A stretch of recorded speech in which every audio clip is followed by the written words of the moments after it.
Salut à toi, moi c'est Diaby Amara. Bienvenue sur ma chaîne. Ici, on parle d'expertise IT, on parle de gestion de projet et on parle de mindset.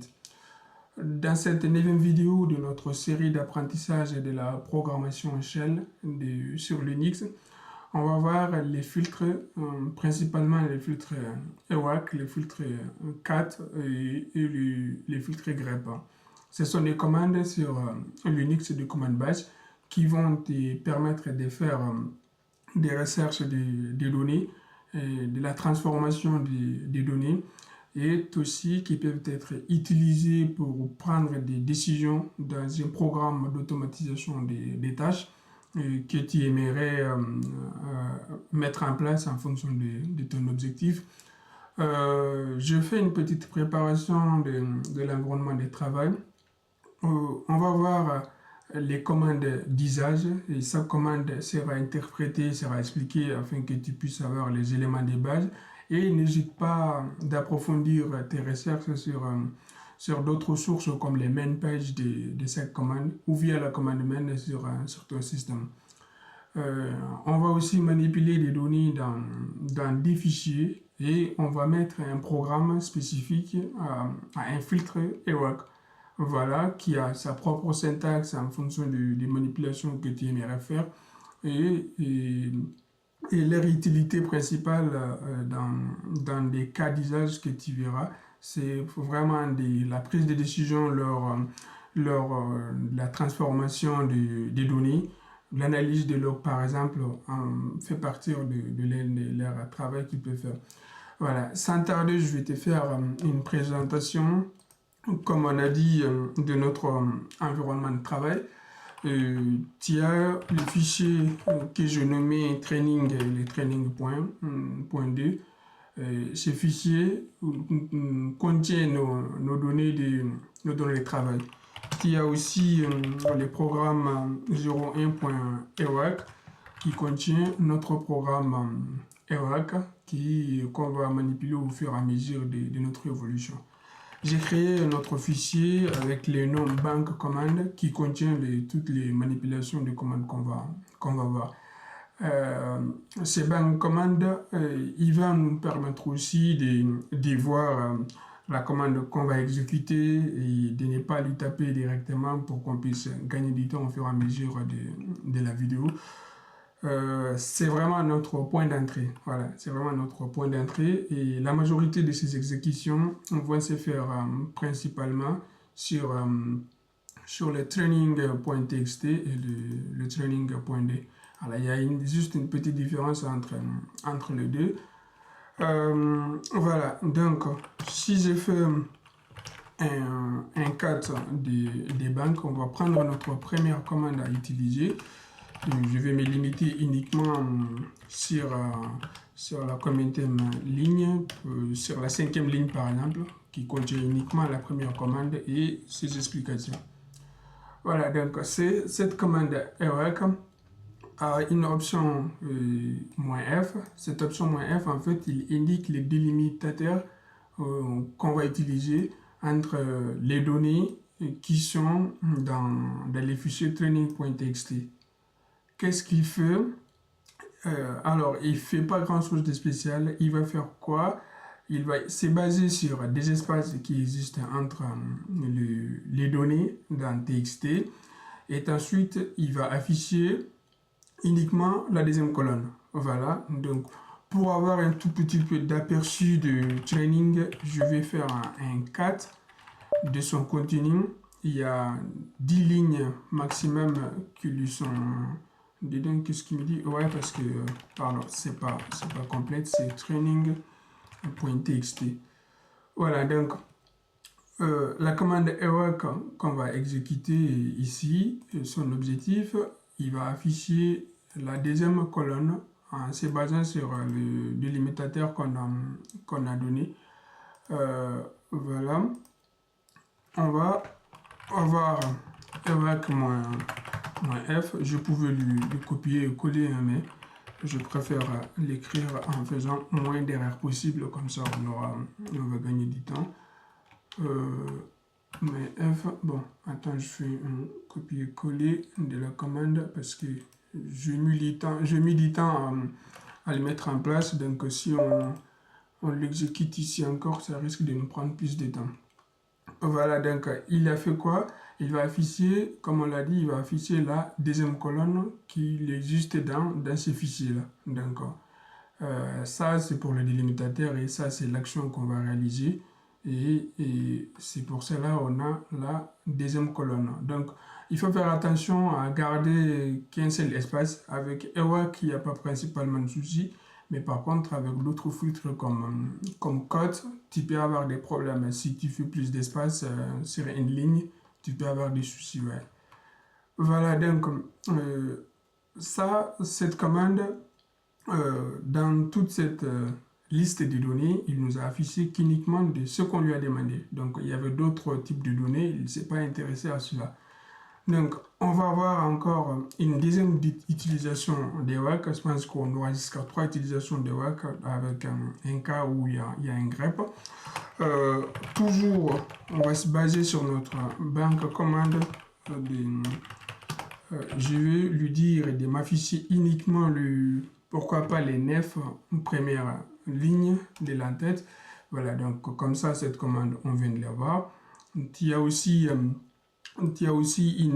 une deuxième commande qui va faire quoi cette fois-ci? En fait, il va encore faire de l'affichage, mais de l'affichage du quoi? De la première colonne et suivi du mot étudiant. C'est-à-dire, comme on a ici, c'est étudiant, leur nom, leur type de machine, leur adresse IP, notre type de système, leur adresse IP, type de machine et la taille. Donc, c'est juste un exemple pour faire de la manipulation sur ces données.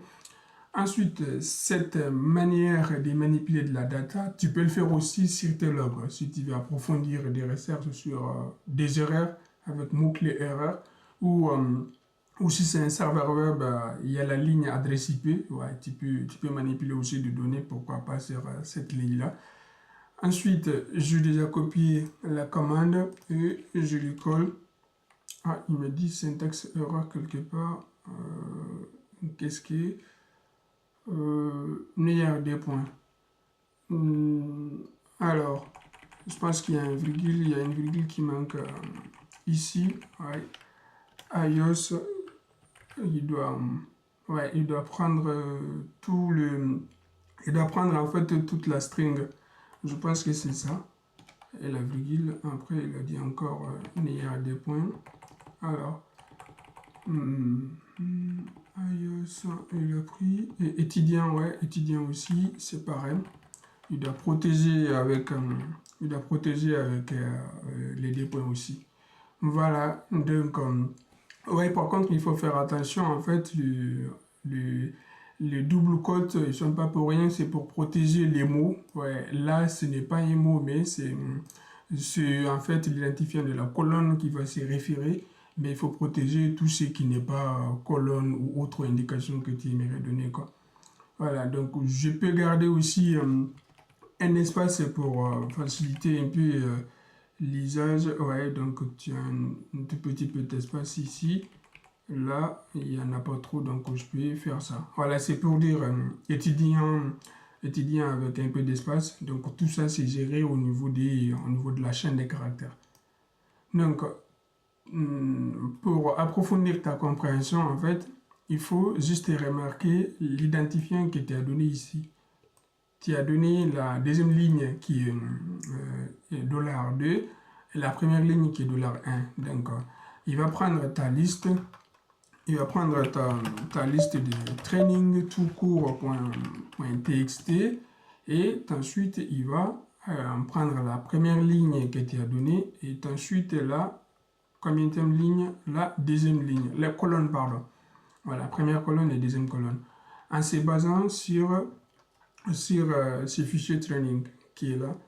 Donc ensuite, ça c'est deux utilisations de la commande Ewak. La première utilisation, c'est juste pas avec des strings. C'est encore le 2, c'est l'action d'affichage.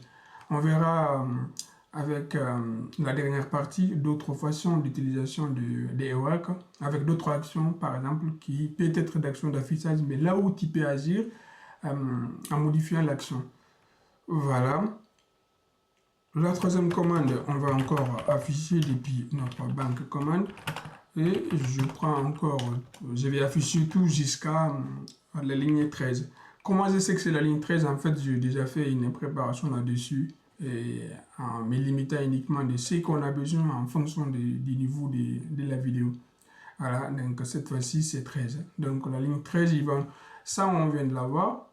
Et la première commande, la deuxième commande. Ensuite, cette fois-ci, la troisième commande, il ne va pas faire des miracles, mais par contre, il va venir mixer cette utilisation d'EWAC avec un autre filtre.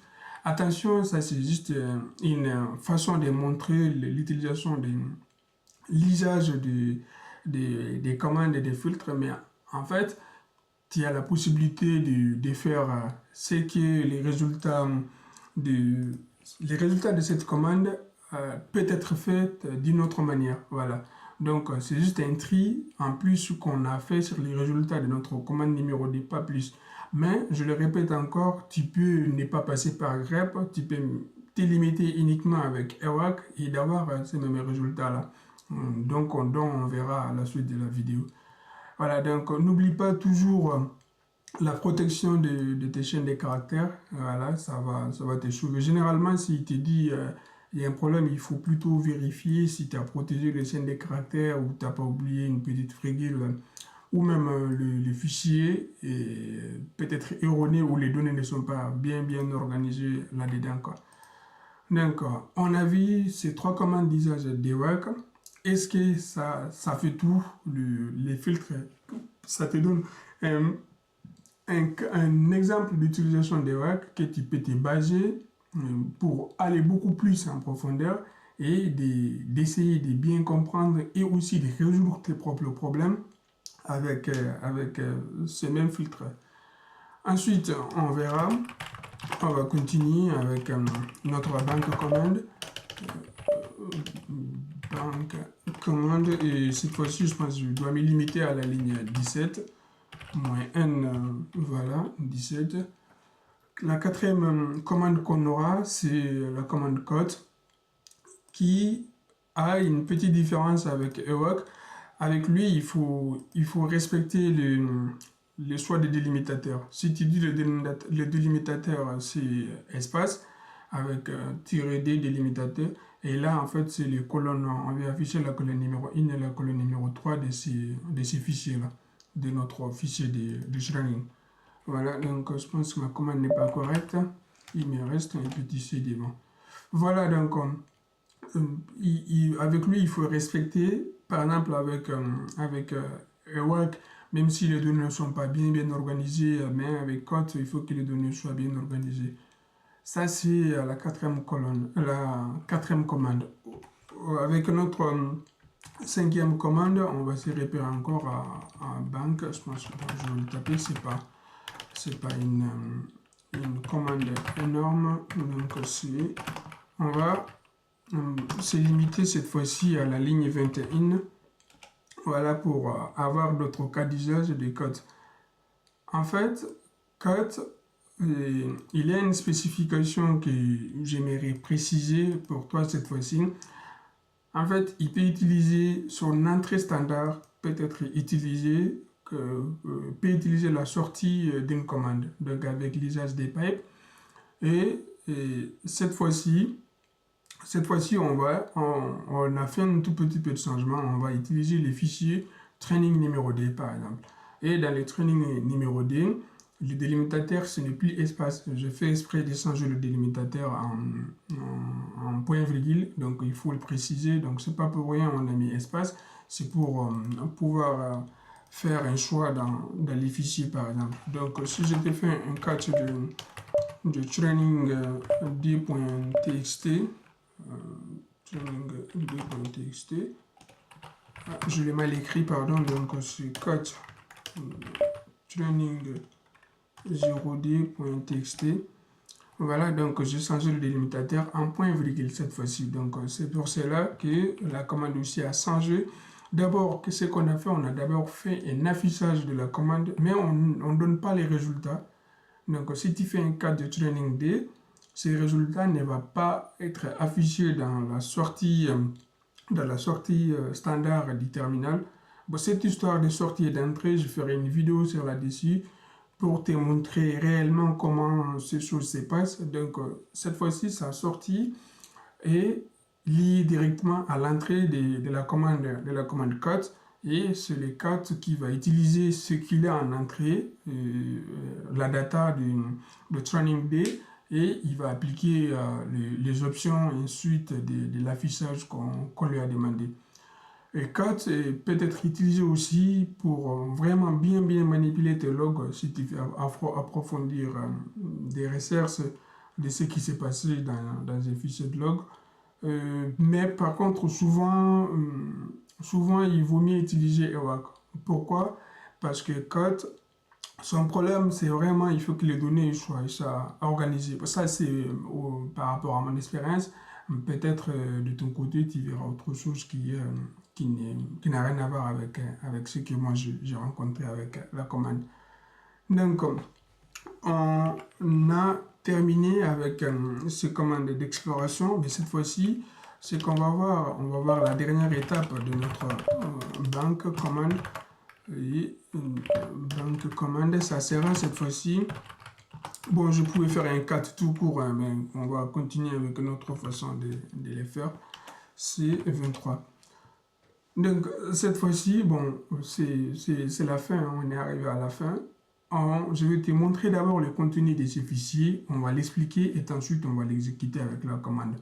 Donc, juste une petite remarque, donc ça sera prog 1. J'ai beaucoup de fichiers de tests et de vidéos, mais bon, déjà je ne peux pas modifier parce qu'il manque un petit sur le devant. C'est quel type de programme? C'est un programme EWAC, tu as bien pu voir qui va se baser sur les binaires EWAC depuis le début, c'est pas un bin bash directement. Donc, le programme il est séparé en 3 étapes. La première, c'est des données, les paramétrages du débit. On lui a dit directement le délimitateur, c'est un espace, et ensuite le délimitateur des sorties aussi, c'est à la ligne quoi, en quelque sorte. Ensuite, ça c'est l'action qu'on va réaliser avec notre commande. On l'a dit quoi? On l'a dit sur la deuxième ligne. Tu fais une recherche d'expression régulier, c'est-à-dire qui contient Windows. Et rien qu'avec cette ligne, on peut faire énormément de choses. Toute la différence de ton programme, il se situe à ce niveau-là. Si tu veux faire c'est pour cela que je dis, les grep qu'on a donné, c'est un cas d'usage. Mais là, tu peux faire exactement la même action en bien utilisant cette fonctionnalité-là. Ensuite, de cette même façon, tu peux changer les mots-clés des recherches. Et à la fin, tu peux terminer. Bon, tu as quand même pu voir, tu as des NR, ça peut t'étonner, tu as des OFS, tu as les FS, tu as les begin. Tout ce qui est dans la balise begin, c'est pour dire c'est le début. Après, moi j'ai donné des petites fonctions, des recherches et d'affichage. Toutes les recherches, ils seront effectuées sur la deuxième colonne. Mais par contre, j'ai joué un peu sur l'affichage. L'affichage, il va m'afficher uniquement la première et la troisième colonne. Voilà, donc ce sont des recherches que tu peux avoir. C'est pas forcément que tu as fait une recherche sur la deuxième colonne que tu seras obligé d'afficher la deuxième colonne. Ça, c'est vraiment des manières que tu peux avoir à manipuler, mais il faut respecter quand même la syntaxe. C'est end à la fin, la balise end à la fin, tes fonctions, tes patterns au milieu, et les begins et les paramétrages de ton code. Il y a d'autres variables que je pouvais positionner. Par exemple, ici, qu'est-ce que j'ai pas parlé? J'ai pas parlé de ce petit truc, par exemple. Il te permet de dire quoi? Il permet de dire que c'est une recherche d'expression régulière qui sera effective. Je pouvais mettre NR égale 3, par exemple. Donc, dans ce cas, ça sera spécifié que c'est la troisième ligne. Je vais parler de quoi? Les prints, c'est pour afficher. Et il faut respecter ton mot-clé ou ton expression régulière. Il doit être précisé entre deux slash. À la fin, on a les begin. Et attention, toujours, il faut bien protéger tes chaînes de caractères qui font pas partir de la recherche, mais qui sont là juste pour interprétation. Et, par exemple, je peux garder un espace ici pour améliorer l'affichage qu'on va avoir avec l'exécution. Bon, je ne peux pas modifier, pourquoi? Parce que je n'ai pas mis les sudo devant. Donc l'utilisateur créateur ne fait pas partir de mes utilisateurs à utiliser sans sudo. Il faut lui demander une escalade des privilèges pour aller beaucoup plus loin. Donc on va terminer par exécuter notre commande et on verra qu'est-ce que ça donne comme résultat. Voilà, donc ça c'est les mots-clés qu'on a précisés, hein, les mots-clés qu'on a précisés devant, et ça c'est la première ligne, et première colonne et deuxième colonne. Donc uniquement ceux qui ont pour Linux, la data est organisée avec, comme on l'a dit, ceux qui ont pour Linux et ceux qui ont pour Windows, ainsi de suite. Et comme on l'a dit, le nombre total des lignes, c'est stocké dans la variable NR. Je peux rapidement faire une petite modification pour changer l'usage de notre programme, qui est, bon, on va pas oublier notre sudo cette fois-ci, on aimerait bien faire des modifications sur fileprog.ewac. Il faut pas oublier de faire une séparation des privilèges entre les utilisateurs, même il faut t'habituer à le faire, même si c'est dans des cadres perso, parce que ça t'apprendra à le faire dans un cas professionnel. J'ai changé quoi? J'ai changé du délimitateur entre les colonnes et les lignes, quoi. Donc, mais cette fois-ci, on va changer. Il ne faut pas oublier les fichiers qui respectent ça. C'est notre petit fichier -2, option D, donc les délimitateurs, c'est point virgule. Voilà, donc la seule différence, c'est qu'on a changé le délimitateur entre les colonnes dans les fichiers. Donc il faut adapter les programmes en fonction de ce qui tient. À ce niveau-là, je t'invite à voir la documentation de ces filtres et surtout d'imaginer ou de comprendre comment ces filtres fonctionnent. D'un côté, ça va te permettre d'élaborer des programmes qui vont résoudre des vrais problèmes. De l'autre côté, ça va te permettre aussi de comprendre un programme qui n'est pas le sien, que tu as trouvé sur le système Linux, vu que tu as beaucoup de programmes seuls. Les comprendre, ça te permettra de savoir à la fin l'objectif de cette série, de comprendre comment les systèmes fonctionnent et surtout toi, de ton côté, comment tu peux personnaliser tes actions. Je te dis à très bientôt pour la suite de cette série d'apprentissage du débutant vers un niveau intermédiaire. À très bientôt. Merci.